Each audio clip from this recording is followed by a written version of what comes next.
அன்பார்ந்த எனது யூடியூப் நேயர்களுக்கு வணக்கம். பெரும்பாலான ஜாதகங்களில் என்ன சொல்லலாம்னா போராடிக்கிட்டு இருப்பாங்க.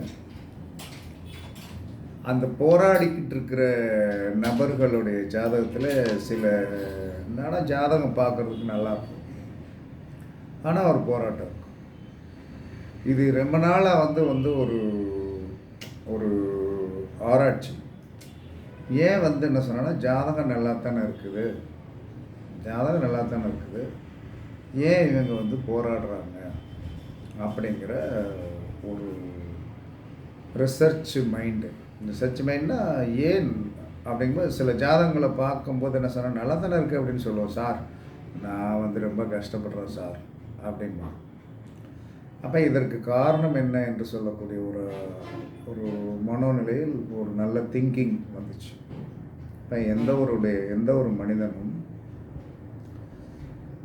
நம்மளுடைய லக்கணம் 4 குடையவன் 7 குடையவன் 10 குடையவன் எந்த லக்கணமாக இருந்தாலும் இந்த லக்கணங்கள் இந்த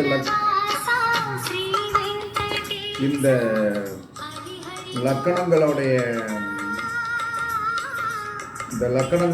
என்ன சொன்னா, அதாவது ஒரு நிமிஷம் இருங்க, ஒரு சனீஸ்வரன் உடலை ஃபோன் பண்ணிடுவான். ஐயோ எந்த நேரத்தில் ஃபோன் பண்ணணுன்னே தெரியாது.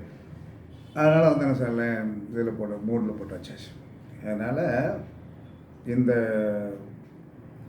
மனிதர்கள் போராடுவதற்கு காரணம் என்ன அப்படின்னு சொல்லி நம்மளுடைய லக்கணம் 1 4 7 10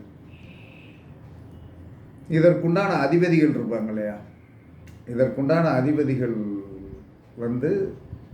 இந்த ஜாதகத்தில் சனியுடைய நட்சத்திரத்தில் இருக்காரான்னு பாருங்க. அதாவது ஜலராசியில் என்ன சொன்னான்னா, என்ன சொன்னான்னா கிரகங்கள் இருக்கிறது தப்பு கிடையாது. ஜலராசியில் சனியோடைய நட்சத்திரத்தில் இருக்கக்கூடாது. சனியோடைய நட்சத்திரத்தில் இருக்குது. இப்போ ஒரு ஜாதகம் சிம்ம லக்கணம், இப்போ தான் பார்த்தேன், அது ஒரு ரெமெடிக்காக வந்தது. அப்போ சிம்ம லக்கணம், இந்த சிம்ம லக்கணத்திற்கு உண்டான சூரியன் என்ன சொன்னான்னா லக்கணத்துக்கு 8ல் போய் உட்காந்துருக்காரு. அப்போ லக்கணத்துக்கு 8ல் போய் உட்காந்து 8ஆம் இடத்துல சனியோடைய நட்சத்திரத்தில் உட்காந்துருக்காரு. அப்போ என்ன பிரச்சனை அப்படின்னா, கல்யாண வாழ்க்கை இல்லை, போராட்டம், உடல் நோய், இந்த மாதிரிலாம் வந்துடும். அப்போ நம்ம என்ன செய்யணும்னா, எப்படினாலும் ஜாதகர் எந்த ரூபத்தில் என்ன அமைப்பில் என்ன சொன்னான்னா அவர் கஷ்டப்பட்டு கொண்டிருக்கிறார், அவர் எந்த ஆதிபத்தியத்தில் என்ன சொன்னான்னா எதுலையும் பிரச்சனை இருக்கிறார் அப்படிங்கிறத நீங்கள் இலகுவாக கண்டுபிடிக்க வேண்டும். ஜோதிடம் பார்க்குறவங்க நமக்கு என்ன சொன்னான்னா அந்த ட்ரிக்கு தெரியணும். ட்ரிக்கு தெரிஞ்சு நீங்கள் அழுத்தம் திருத்தமாக 4 குடையவன் என்ன சொல்லலான்னா சனியோடைய நட்சத்திரத்தில் இருந்தானா வீடு வாகனம் தாய் உறவுகளால் பிரச்சனை. 7 குடையவன் போய் என்ன சொல்கிறான்னா சனியோடைய நட்சத்திரத்தில் இருந்தானா களத்திர வகையில் பிரச்சனை இருக்கும். 10 குடையவன் போய் உட்கார்ந்துருந்தால் என்ன நடக்கும், தொழில் சார்ந்த விஷயத்தில் பிரச்சனை இருக்கும். லக்கடாதிபதியே சனியோடைய நட்சத்திரத்தில் போய் உட்கார்ந்திருந்தால் அவருக்கு உடலில் பிணிப்பீடுகள் இருக்கும் என்று என்னுடைய ஆராய்ச்சியின்படி என்ன சொல்கிறேன்னா நான் கண்டுபிடிச்சேன். அப்போ கண்டுபிடிச்சிட்டு என்ன சொன்னேன், கண்டுபிடிக்கிறது கூட கண்டுபிடிச்சிடலாம். அதற்கு தீர்வு என்ன சொன்னால், இவங்க எல்லா இடத்துக்கும் எல்லா கோயிலுக்கும் போவாங்க, எனர்ஜி கோயிலுக்கு போங்க, அங்கே போங்க இங்கே போங்கலாம் சொல்லுவாங்க. உங்களுடைய கான்டென்ட்டு ஒன்று மட்டும் நினச்சிடும். உங்களுக்கு பிறந்திருக்கிற குழந்தைகள், மனைவி, இந்த 4 பேருடைய ஜாதகத்தில் என்ன சொல்லலாம்னா லக்கணம் 4 குடையவன் 7 குடையவன் 10 குடையவன் இவர்கள் மிக மிக மிக முக்கியமான ஜோதிடத்தின் ஒரு கேந்திர ஸ்தானாதிபதிகள் என்று சொல்லக்கூடிய கிரகம். சனிசாரம் வாங்கக்கூடாது. வாங்கினால் அவர் வாழ்க்கையில் ஏதோ ஒரு விதத்தில் என்ன சொன்னாங்கன்னா அடிப்படை காலத்திலிருந்து விவரம் தெரிஞ்ச காலத்திலிருந்து பெரிய போராளியாகத்தான் இருப்பார் என்பது சாஸ்திரம் சொல்லுகின்ற விதி. அதை வந்து என்ன சொன்னேன்னா, என்ன செய்யலாம் அப்படிங்கிற ஒரு கேள்வி இருக்கு இல்லையா, செஞ்சிடலாம். அதாவது வந்து சனியை வந்து கட்டுப்படுத்தணும். சனி வந்து என்ன சொன்னான்னா வந்து சனியோடைய அமைப்பின்படி வந்து என்ன சொன்னான்னா, அவர் வந்து எக்காரணத்தை கொண்டு என்ன சொன்னான்னா சாதாரணமாக உங்களை வச்சிருக்க மாட்டார். அதாவது வந்து இந்த வச்சு செய்கிறது தான். சனி வளர்த்தவங்கெல்லாம் பாருங்கள், சனி ஜாதகத்தில் வளர்த்தவங்கெல்லாம் பாருங்கள், பெரிய போராளிகளாகத்தான் இருப்பாங்க, ஜெயிச்சிருப்பாங்க. என்ன ஜெயிச்சு என்ன செய்ய ஓராக வந்து என்ன சொன்னாங்க, நிம்மதி இல்லாத ஜெயிப்பு என்ன செய்யணும், உடல் உழைப்பு, டென்ஷன், ஒவ்வொரு நாளும் வந்து என்ன சொல்லணும், பணத்துக்காக போராடுதல், சிக்கல்களில் மாட்டிக்கொண்டு போராடுதல், இப்படிங்கிற ஒரு நிலைமை இருக்கும். அதனால் எந்திரஸ்தானாதிபதிகள் என்று சொல்லக்கூடிய கிரகங்கள் சனியோடைய நட்சத்திரத்தில் உட்கார்ந்தால் ஆபத்து ஆபத்து ஆபத்து ஆபத்து. இது உண்மையா? 100% உண்மை. யாராவது ஒருத்தர் வந்து என்ன சொல்கிறான்னா வந்து கேந்திரஸ்தானாதிபதிகள் வந்து என்ன சொல்கிறான்னா பூசம் அனுசம் விசாகத்தில் வந்து உட்கார்ந்திருந்தால், கேந்திரஸ்தானாதிபதிகள் பூசம் விசாகம் பூசம் அனுசம் உத்திரட்டாதி நட்சத்திரங்களில் உட்கார்ந்திருந்தால் அவர்கள் பெரும் போராளிகளாக இருப்பார்கள். பிரச்சனையை வந்து என்ன சொல்கிறாங்க, அவங்க தலைமையில் வந்திருக்கும் அப்படின்னு சாஸ்திரம் சொல்லுகிறது. இது உண்மையா அப்படின்னா வந்து 100% உண்மைதான். அதில் எந்த வித மாற்றமும் கிடையாது. எல்லோரும் நினைப்பீங்க, சார் வந்து என்ன சொல்லலான்னா வந்து சனியோடைய நட்சத்திரத்தில் வந்து ஒரு கிரகம் உட்கார்ந்துருந்தா தானே சார் நம்ம வந்து ஆயுள் தீர்க்கமாகவும் தொழில் சிறப்பாகவும் இருக்கும் அப்படின்னு வந்து ஒரு கான்செப்ட் இருக்குது. அது உண்மைதான். ஆனால் 1 4 7 10 தவிர வேறு யார் உட்கார்ந்தாலும் உங்களுக்கு பிரச்சனை இல்லை. 1 4 7 10 தவிர வந்து என்ன சொன்னால் வேறு யார் உட்கார்ந்தாலும் அவர் பிரச்சனை பண்ண மாட்டார், சமாளிச்சிடலாம். இந்த 1 4 7 10 கூடையவர்கள் உட்கார்ந்தா தான் சனிக்கு பிடிக்கலையே என்னமோ தெரியல. ஆனால் வந்து என்ன சொன்னாலும் கொடுமையிலும் கொடுமை அப்படின்னு சொல்லி வரும்போது உங்களுக்கு வந்து பிரச்சனைகள் தன்மைகள் அதிகமாக இருக்கும். இந்த 4க்குள்ளே தான் இருக்கும். லக்கணம் 4ஆம் இடம் 7ஆம் இடம் 10ஆம் இடம், இந்த 4 கிரகங்களில் ஏதாவது ஒன்று உட்கார்ந்து விட்டால் அவர் கண்டிப்பாக வந்து கஷ்டத்தில் இருக்கிறார். 4 என்பது மனை, 7 என்பது என்ன சொல்கிறேன்னா வந்து கலத்தனம், 10 என்பது தொழில், லக்கணம் என்பது தான். இவ்வளோ தான். இதற்கு என்ன தீர்வு சொல்லணும் இல்லையா? தீர்வு கண்டிப்பாக சொல்லணும். அப்போ தீர்வு என்பது ஒன்றே ஒன்று தான். எப்பயுமே நீங்கள் வந்து என்ன சொல்லலாம்னா வந்து இந்த மாதிரி உங்களுக்கு அமைஞ்சிருச்சு அப்படின்னா அசைவ உணவுகளை தவிர்த்தணும். அதில் எந்தவித மாற்றமும் கிடையாது. இப்போ அசைவ உணவுகளை சாப்பிடவே கூடாது. ஆனால் என்ன சொல்லலாம்னா ஆடி தீபாவளி ஊரில் பொங்கல் நடந்து மறுநாள் கருநாள் இருந்ததுன்னா எடுத்துக்கிடுங்க. அது வந்து உங்களுக்கு வந்து என்ன சொன்னோன்னா பாதிக்காது. உலகமே சாப்பிடும்போது நாம் வந்து சாப்பிடாமல் இருக்க முடியாது.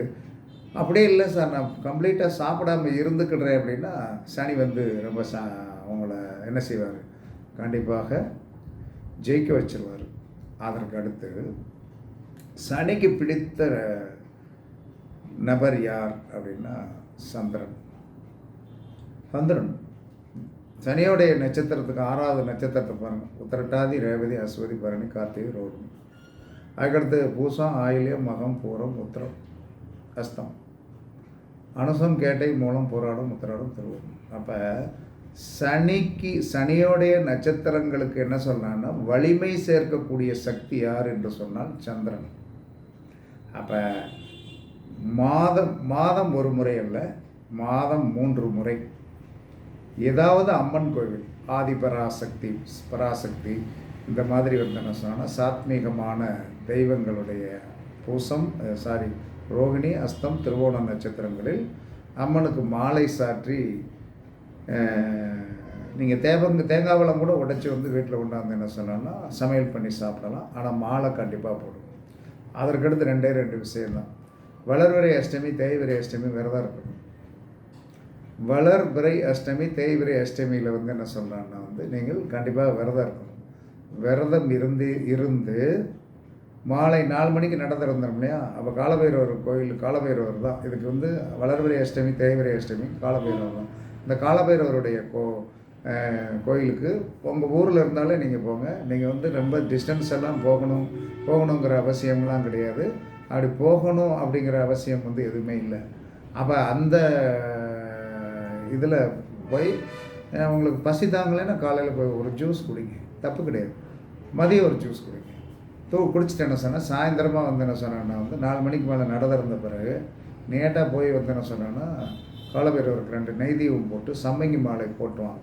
சம்மங்கி மாலை போட்டு வந்து வீட்டில் வந்து என்ன சொல்கிறாங்கன்னா வந்து நீங்கள் 4 மணிக்கு போனீங்கன்னா 5 மணிக்கு வீட்டுக்கு வந்துட்டு வீட்டில் சமையல் பண்ணி வச்சுருக்க சொல்லுங்கள். நல்லா நீட்டாக வந்து என்ன சொல்கிறாங்கன்னா வந்து அழகாக சாப்பிடுங்க, நல்லா சாப்பிடுங்க. இதுதான் பரிகாரம். இதுக்கு மேலே போய் எங்கேயாச்சும் அங்கே போய் இங்கே போன்னு சொல்லி வந்து என்ன சொல்கிறாங்கன்னா நீங்கள் வந்து என்ன சார் ஒன்றுங்க உங்களுக்கு என்ன சார் ரெமெடி என்பது பிரச்சனை என்பது எப்படி கண்டுபிடிக்கணும்னு சொல்லியாச்சு. கேந்திரங்கள், கேந்திரத்திற்கு உண்டான கிரகங்கள் சனியோடைய நட்சத்திரத்தில் உட்காரவே கூடாது. உட்காந்தா நான் உருப்படவே மாட்டேன். உட்காந்தே ஒருத்தன் வந்து விருச்சிக இலக்கணம். விருச்சிக இலக்கணம், அந்த விருச்சிக இலக்கணத்துக்கு பத்தக்கூடிய சூரியன் வந்து என்ன சொன்னான்னா அனுச நட்சத்திரத்தில். இன்றைக்கு வரைக்கும் என்ன சொன்னான்னா அவனுக்கு குடும்பம், குட்டி, பிரச்சனைகள் பிரச்சனைகள் பிரச்சனைகள் பிரச்சனைகள் பிரச்சனைகள் பிரச்சனைகள் பிரச்சனைகள் பிரச்சனைகள் தான். ஆனால் வந்து என்ன சொல்கிறான்னா அவனுக்கு வந்து என்ன சொன்னான்னா வேறு வழி கிடையாது. அவன் அதால் 2வது என்ன சொன்னான்னா ஒரு தம்பிடிச்சு வந்து ஒரு இடத்துல வந்து என்ன சொன்னான், இங்கே ஒரு ஜோசியரை பார்ப்பா, இன்னொரு இடத்துல ஒரு ஜோசியரை பார்ப்பா, இன்னொரு இடத்துல ஒரு ஜோசியரை பார்ப்பா, 100 ஜோசியரை பார்த்து என்ன சொல்கிறேன், அந்த ஜோசியர் என்ன கிங்கு அப்படின்னாருன்னா, இல்லை கிங்குங்கிறதுலாம் ஓகே தான். எல்லா மனுஷனும் தன்னை கிங்காக இருக்கலாம். எல்லா மனிதனும் கிங்காக இருந்தால் தான் பொண்டாட்டி, தான் பிள்ளை, தன்னுடைய தொழில், குடும்பம் வந்து ஒற்றுமையாக இருந்து தொழில் நல்லா இருந்து பொண்டாட்டி பிள்ளையோட சந்தோஷமாக இருக்கிறது தான் கிங்கே தவிர நாமளே கிங்குன்னு சொல்லிகிட்டு இருந்தேன். இப்போ நானே வந்து என்ன கிங்குன்னு சொல்லிகிட்டே இருக்கேன். என்னுடைய ஃபேமிலி வந்து நல்லா இல்லைன்னா நான் கிங்குன்னு சொல்லி என்ன வந்து சார் வெக்கமாயிரும் இல்லையா? அப்போ அங்கே நல்லா இருக்கணும். நம்மளுக்கு வந்தவர்களும் நம்மளுடைய குழந்தைகளும் வந்து சூப்பராக இருக்கணும், பேரம்பேத்தி நல்லா இருக்கணும். அப்போ தான் நம்ம வந்து என்ன சொல்கிறோம்னா கிங்குன்னு சொல்ல முடியும். ஒரு டிஎன்ஏவுடைய பெருமை என்னென்னா தனக்கு பின்னாடி தன்னுடைய மனைவி, தன்னுடைய குழந்தைகள், பேரம்பேத்திகள்லாம் எல்லாம் ஹாப்பியாக இருக்கணும், சந்தோஷமாக இருக்கணும். இதுதான் வந்து என்ன சொல்கிறேன்னா நம்ம கிங்குன்னு சொல்கிறதுக்கு உண்டான அர்த்தம். அதை விட்டுட்டு என்ன சொல்கிறேன்னா வந்து சும்மா எல்லோரும் கிங்குன்னு அப்படின்னு சொல்லிட்டு வந்து வடிவேல் சொன்ன மாதிரி சொல்லிகிட்டே இருந்தோம்னா அதில் ஆக்டர். அதனால் நல்லா பாருங்கள், உங்களுடைய கஷ்டத்துக்கு காரணம்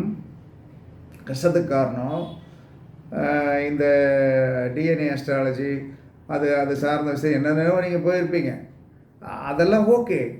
ஆனால் இதற்கு அப்பாற்பட்டு வந்து என்ன சொல்கிறேன்னா வந்து இதுதான் உங்களுடைய பிரச்சனையாக இருக்கும், வேற ஒன்றும் இருக்காது. அதனால் இதற்கு தீர்வு என்பது என்ன சொல்கிறேன்னா வந்து 3 சந்திரனுடைய நட்சத்திரங்கள் வருகின்ற நாளில் அம்மன் வழிபாடு, தேங்காய் உடைச்ச வழிபாடு பண்ணிடணும். 2 வந்து என்ன சொல்கிறாங்கன்னா வளர்பிறை அஷ்டமி, தேய்பிறை அஷ்டமி வந்து இறக்கு தரணும். எவ்வளோ சிம்பிளான பரிகாரம், எவ்வளோ பிரச்சனைக்குரியது இல்லாத பரிகாரம். இதெல்லாம் வந்து என்ன சொல்கிறாங்கன்னா ரொம்ப சிம்பிளாகவும் இருக்கணும். அவங்கவுங்க வந்து என்ன சொல்கிறாங்கன்னா வந்து ஃப்ரீ பேடாக வேலையை நடத்திக்கணும். அதுதான் வந்து நான் சொல்லுவேனே தவிர ரொம்ப வந்து என்ன சொல்லலான்னா எல்லாம் தெரியும். பரிகார ஸ்தலங்கள் வந்து என்ன சொல்லலான்னா வந்து எங்கெங்கே போக சொல்லணும்னாலும் தெரியும். மனிதனுக்கு வந்து என்ன சொல்லலான்னா முதலில் வந்து அதை ஈர்க்கக்கூடிய சக்தி வேணும். ஈர்த்து வந்து அந்த இடத்துக்கு போகக்கூடிய மனோநிலை வேணும். சும்மா கிடையாது. போனோம்னா ஒரு 5000 நாளும் குறைஞ்சது பஸ்ஸில் போனோம்னாலே ஒரு குறைஞ்சது 5000 கையில் வச்சுக்கிடணும். போயிட்டு வரும்போது வந்து ஒரு தடவை போக முடியாது. ஃபேமிலியில் மனைவியை கூட்டிகிட்டு போகணும். எப்பயுமே கோயிலுக்கு போகும்போது வந்து தம்பதி சகிதமாக போங்க. தம்பதி சகிதமாக போகிறது தான் நல்லது. நான் சிங்கிளாக போயிட்டு வந்துடுவேன் அப்படின்னு சொல்லி வந்து என்ன சொன்னாங்கன்னா இருக்கக்கூடாது. என்றைக்கு நீங்கள் வந்து வாழ்க்கையில் முன்னேற வேண்டுமா, மனைவியோடு கோயிலுக்கு போங்க. அந்த மனைவி சந்தோஷப்படுவது, மனைவியை நம்ம கூட்டிகிட்டு போகிறது ஒரு சந்தோஷம். அப்போ இரு மனங்கள் வந்து ஒன்றுபட்டு வந்து வேண்டுவது தான் வாழ்க்கை. 2 மனங்கள் ஒன்றுபட்டுத்தான குழந்தைகளை பற்றோம். 2 மனம் ஒன்றுபட்டுத்தான வீடு வாசல் வாங்கணும். 2 மனம் ஒன்றுபட்டுத்தான வந்து காரு வேணும், அது வேணும். தீபாவளிக்கு போகும்போது வந்து குழந்தைகளுக்கு இந்த துணி எடுக்கணும், எவ்வளோ காசு வச்சுருக்கீங்கன்னு. இந்த குடும்பத்தை தவிர இப்போ ஃப்ரெண்ட்ஸோடு போவீங்க, அது வந்து தவறு கிடையாது. ஆனால் என்னை பொறுத்தளவில் கோவில் என்று சொல்லி ஒன்று நம்மளுடைய குடும்ப தேவைக்காக நீங்கள் போனீங்கன்னா மனைவியை அழைத்து செல்லுங்கள்.